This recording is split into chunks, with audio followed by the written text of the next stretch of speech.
Assalamualaikum warahmatullahi wabarakatuh. My name is Calista Meilinda, and I make this video to fulfill my final assignment for listening general communication course. Before starting to present my work, I will play the news video that I choose. We start in Afghanistan, where the BBC has found evidence that people are going to desperate lengths to survive the second winter since the Taliban took control, including selling their daughters. The Afghan economy has collapsed, and the UN's described the situation as a catastrophe, with millions on the brink of starvation. Rates of malnutrition among children have gone up by nearly 50%. And the BBC has learned that some people are giving their hungry children potentially harmful tablets to sedate them. Well, let's go over to our South Asia correspondent, Yogita Limai, who's in Kabul. Yogita, it's difficult to think of more desperate measures for parents to take. Karan, we were in this area last year, and even at that time the situation was grim. We had met a few families that had told us that they were selling their daughters in marriage because they needed money to survive. But this time when we went back, it was overwhelming and so widespread. Literally everywhere we went, we heard the same stories. People having to sell their young daughters. Some people even telling us about selling organs to survive. And something that we have, in all of our time covering the humanitarian story in Afghanistan, something that we have never seen on the ground, which is parents telling us that they're giving their children tranquilizers, antidepressants, anti-anxiety medicines so that their hungry children stop crying and go to sleep. This is our report, produced with Imogen Anderson and Malik Mudassir.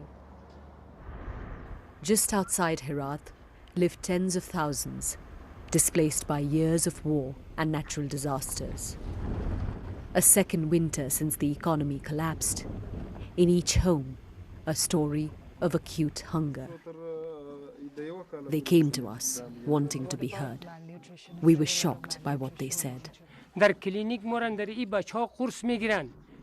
Our children cry because they're going to bed hungry, so we give them tablets to put them to sleep. They'd be better off dead, Abdul Wahab said. Does anyone else also do the same thing? A lot of us, all of us, they said.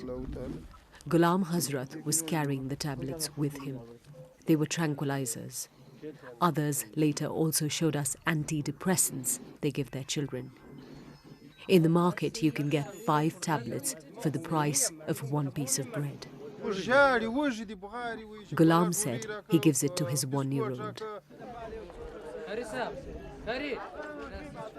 These men, their dignity, broken by hunger. I sold my 5-year-old daughter for $1,200 and sent my teenage son to Iran illegally to work. My younger sons collect rubbish every day. We have nothing. Where should we take our children and go? They asked. 4-year-old Nazia lives next door. She's been sold to be married to a boy from the southern province of Kandahar. Her father, Hazratullah, announced at the local mosque that he wanted to sell her because he couldn't afford to feed his family. At 14, Nazia will be sent away. I used most of the money to buy food and some for medicine for my son. Look at him. He's malnourished and needs treatment. I'd never think of selling my daughter if there was any other option. We didn't have to look hard to find these stories. They were behind every door we walked into. From what we've seen and heard, we know that there is a disaster unfolding on the ground here. Hunger is a slow and silent killer, and often its effects aren't immediately visible. But the truth is, we will never know the scale of what is happening here because no one is counting. People here feel abandoned by everyone, by the government that is currently running this country, and by the whole world. This is an emergency. More than half the country needs life-saving support. Millions are a step away from famine. The tablets you saw in that piece, the drug in those tablets is the same as is used in Xanax, which is how much of the world knows it. We asked doctors what that could do to young children, and they said if it's given to very young children without adequate nutrition, it can cause liver damage and a host of chronic disorders. Yogita, it is difficult to find words after what was in your report. What indications are there, if any, that help is on the way?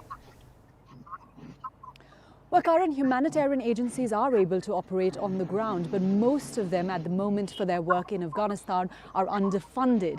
And essentially, they've been trying to provide a humanitarian link in an economy which has collapsed. Why did the economy collapse? Well, when the Taliban seized control last year, foreign funds which were given to the previous government, which pretty much ran this country, they were abruptly stopped. And so people who were living difficult lives even before that have now been pushed into situations where they literally cannot find any work. We also asked the Taliban government what they're doing about it. They tried to downplay the scale of the crisis. One of the spokesmen even said that some of the people are not in as terrible conditions as they're saying they are, but they blame international sanctions on Afghanistan, the freezing of Afghanistan's assets by the international community. Yogita, thank you so much. Yogita Limai joining us live from the Afghan capital, Kabul. We start in Afghanistan, where the BBC has found evidence that people are going to desperate lengths. This is general information from the video. The title is Afghanistan Humanitarian Crisis Causes Parents to Sell Children, with channel BBC News, which is based in London, United Kingdom, and the video released in November 24, 2022 with YouTube as platform. For the figures, there are three categories. First is news anchor with Karin Giannon, correspondents with Yogita Limay, Imogen Anderson, and Malik.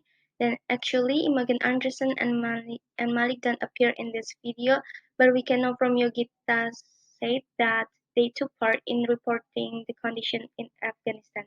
The third is interviewees or Afghanistan citizens.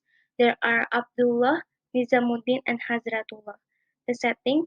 This news video has shown two places, first in TV station and the capital of Afghanistan, Kabul. Social purpose is to inform viewers regarding humanitarian crisis that the people of Afghanistan are doing to survive during the economic collapse. And then content analysis. I used 5W plus 1H to analyze the completeness information from the news.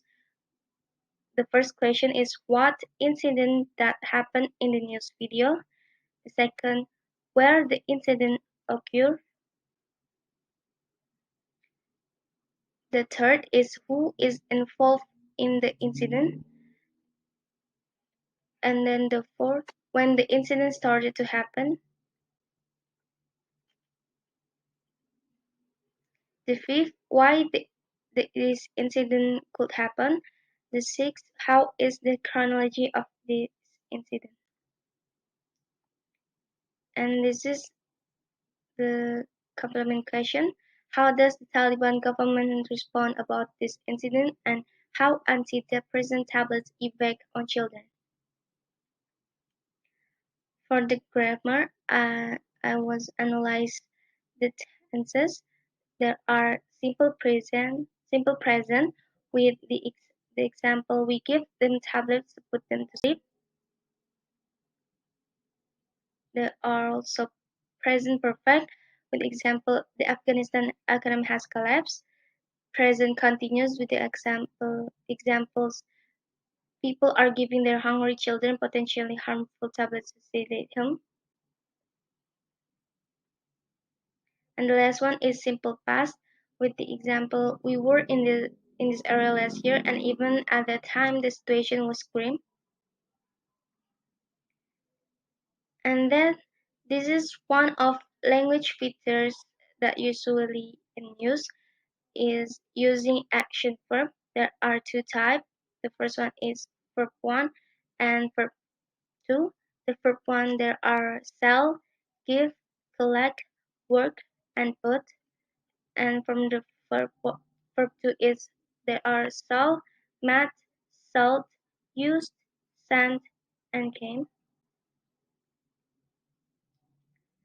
There are also facts and opinions. For the example of facts is more than 6 million people in Afghanistan are a step away from famine. And then from the opinions, the example is we give them tablets to put them to sleep. They have be better off that. This is up to opinion. And then the summary of news. Afghanistan economic collapse has left more than 6 million people in Afghanistan are a step away from famine. Parents desperate as they are unable to feed their children and buy medicine for their sick children. So parents are forced to sell their daughters and give very young children antidepressants to stop crying from hunger and they fall asleep. Actually, humanitarian agencies are stepping in to operate on the ground, but their work in Afghanistan is underfunded, and they have basically been trying to provide humanitarian relations in collapsing economy. That's all my presentation. I'm so sorry if there are any mistakes and insufficient information. Thank you so much for your attention. Wassalamualaikum warahmatullahi wabarakatuh.